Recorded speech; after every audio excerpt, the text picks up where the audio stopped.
What if I told you that some of the most violent, rule-breaking muscle cars General Motors ever built were cars the company barely acknowledged? Cars ordered through back channels, slipped past corporate engine limits, and sometimes sold to customers who didn't fully understand what they had just bought.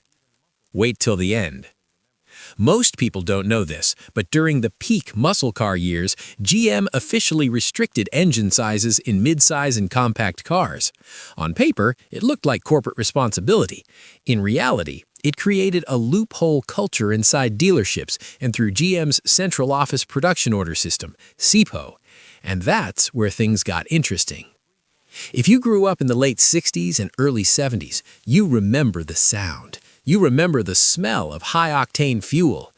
But the worst part is, some of the rarest, most brutal factory muscle cars from that era have quietly faded from memory. Today, we're revisiting 8 of GM's most formidable factory machines, cars that were real, documented, and historically verified. No myths, no inflated numbers, just the truth. And if you appreciate honest muscle car history, make sure to subscribe to Engine of Time before we dive in. Let's begin. Number 8. 1968 Chevrolet Biscayne L72.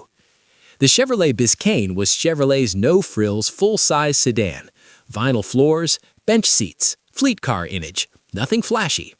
Most people don't know this, but in 1968, you could order the L72 426 cubic inch big block in that humble sedan. The L72, rated at 425 horsepower, was the same solid lifter 427 used in the Chevrolet Corvette and high-performance Chevelles. Chevrolet ratings in that era were often conservative, particularly before net horsepower standards took effect in the early 70s. Because the Biscayne was lighter than an Impala, it became attractive to informed drag racers. This wasn't a trim-level marketing exercise, it was a box you had to know to check. Exact production figures for 1968 Biscayne L72 cars were never separately published by Chevrolet. Surviving documentation and registry research indicate production was extremely low, likely well under 200 units. Wait till the end. Today, documented examples routinely trade well into 6 figures, depending on originality and drivetrain authenticity. This wasn't a muscle car by image, it was muscle by omission. Number 7. 1970 Buick GS455 Stage 1 Convertible. In 1970, Buick quietly built one of the torque kings of the muscle car era, the Buick GS455 Stage 1. Rated at 360 horsepower and a massive 510 pound-feet of torque, the Stage 1's torque rating was among the highest of any American production car in 1970. Buick tuned the engine for immense low-end pull, not high RPM theatrics. But the worst part is, only 49 Stage 1 convertibles were built in 1970. Convertibles added weight and cost. Insurance premiums were climbing fast by 1970. Buyers hesitated. Hardtops dominated sales. Most people don't know this, but the performance of the convertible was essentially identical to the hardtop. Same engine, same brutal torque curve. Today, authenticated examples are among the most sought-after Buicks of the era, frequently commanding prices deep into 6 figures. And Buicks never repeated the formula. Number 6. 1969 Pontiac Firebird Ram Air V.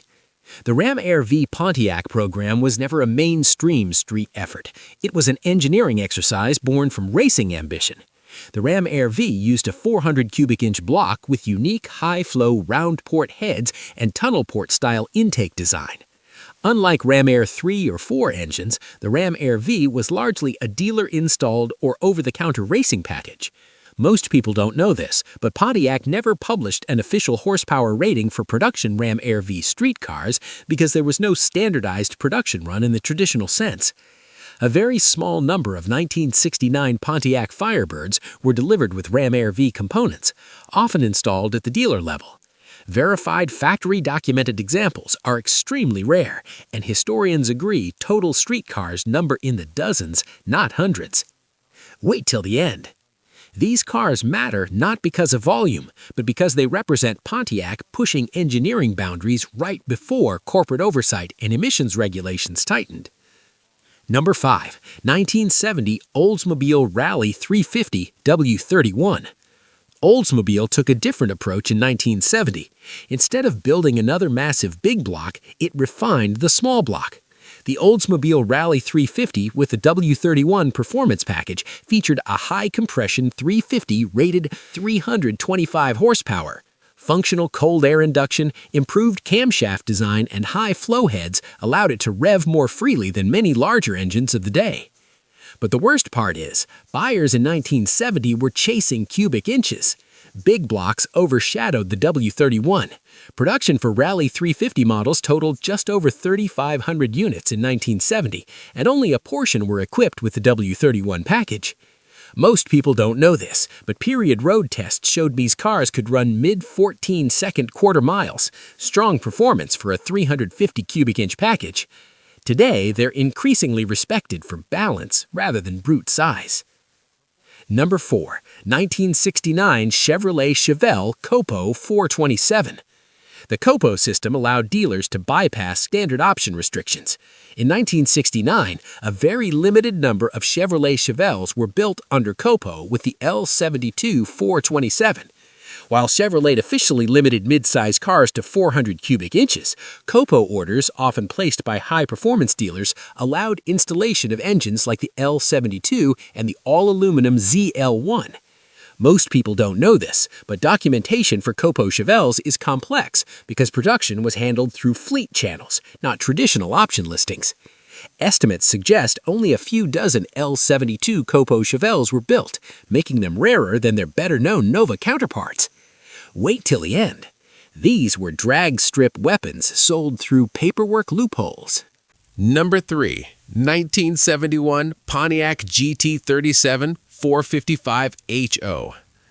By 1971, insurance rates and emissions regulations were squeezing performance. The Pontiac GT-37 was designed as a budget-friendly performance car based on the Tempest platform. Most were modestly equipped. But the worst part is, a very small number received the 455HO engine. The 455HO, rated at 335 gross horsepower in 1971, featured round port heads and improved breathing compared to standard 455s.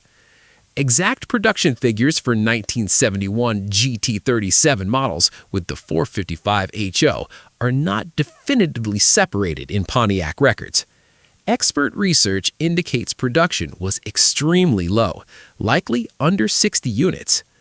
Most people don't know this, but 1971 horsepower ratings began transitioning toward lower published figures due to compression changes and emissions adjustments, not necessarily dramatic real-world performance loss. These cars represent Pontiac preserving power quietly. Number 2. 1969 Chevrolet COPO Nova 427. The Chevrolet Nova was never supposed to have a 427. Corporate rules limited engine displacement in compact cars to 400 cubic inches. But through COPO orders, most famously associated with dealer Yetco, 427-powered Novas were built in 1969. Most documented COPO Nova 427 cars used the iron block L72, rated at 425 horsepower. Verified production numbers indicate 69 COPO 427 Novas were built in 1969. Many were raced, many were lost. Wait till the end. Surviving, well-documented examples are among the rarest factory muscle Novas ever produced. Number 1. 1970 Chevrolet Corvette ZR2. Everyone talks about the ZR1. Few remember the Chevrolet Corvette ZR2. Built in 1970, the ZR2 paired the LS6 454, rated at 450 horsepower, with the heavy-duty racing suspension and brake components from the ZR1 package. Most people don't know this, but only 12 ZR2 Corvettes were produced in 1970. These were expensive cars at the time, over $7,600 when new.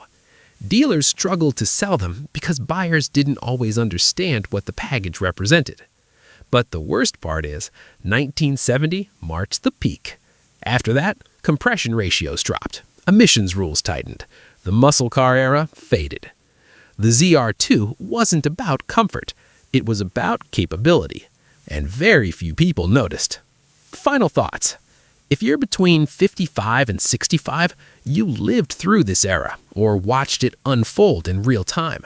These cars weren't internet legends, they were real machines, ordered by savvy buyers who knew how to navigate dealership paperwork. Wait till the end. Most people don't know this, but some of the rarest muscle cars weren't the ones with the biggest ads. They were the ones hidden in ordering sheets and fleet codes. That's what makes them special. If this brought back memories or taught you something new, subscribe to Engine of Time so you don't miss our next deep dive into the machines that shaped American roads. Because the stories don't disappear, they just wait to be remembered.